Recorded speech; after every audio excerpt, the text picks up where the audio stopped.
آسام کے chief minister Hemant بسوا شرما کے خلاف سپریم کورٹ میں جمعیت علماء ہند کی عرضی داخل۔ جمعیت علماء ہند نے اپنے صدر مولانا محمد اسد مدنی کے توسط سے سپریم کورٹ آف انڈیا میں آج ایک مفصل عرضی داخل کرتے ہوئے آسام کے چیف منسٹر ہیمنت بسوا شرما کے حالیہ عوامی بیان کو سنگین، نفرت انگیز، فرقہ وارانہ اشتعال انگیز اور آئینی اقدار کی صریح خلاف ورزی قرار دیا۔ عرضی میں آسام کے چیف منسٹر کی 27 جنوری 2026 کو دی گئی اس بیان کی خصوصی طور پر حوالہ دیا گیا، جس میں انہوں نے یہ دعویٰ کیا کہ 4 سے 5 لاکھ میاں ووٹروں کو انتخابی فہرستوں سے خارج کیا جائے گا، اور یہ بھی کہا کہ وہ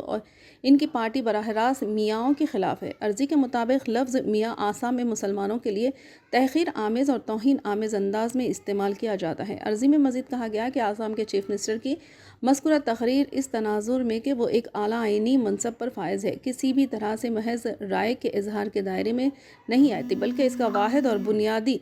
مقصد ایک کمیونٹی کے خلاف نفرت، عداوت اور بدخواہی کے فروغ دینا ہے۔ ایسے بیانات سے سماجی ہم آہنگی کو نقصان پہنچنا ہے اور ایک مخصوص برادری کو اجتماع پر نشانہ بنایا گیا ہے جو اپنے عہدے کے مریادہ سے غداری ہے۔ جمعیت علماء ہند نے سپریم کورٹ سے یہ بھی گزارش کی ہے کہ وہ آئینی عہدوں پر فائز افراد کی تقرری کے لیے سخت ضابطۂ اخلاق مقرر کرے، تاکہ اس بات کو یقینی بنایا جا سکے کہ کوئی بھی شخص آئینی منصب کی آڑ میں فرقہ وارانہ نفرت، اشتعال انگیزی یا کسی کمیونٹی کو بدنام کرنے کا اختیار نہ رکھتا ہو۔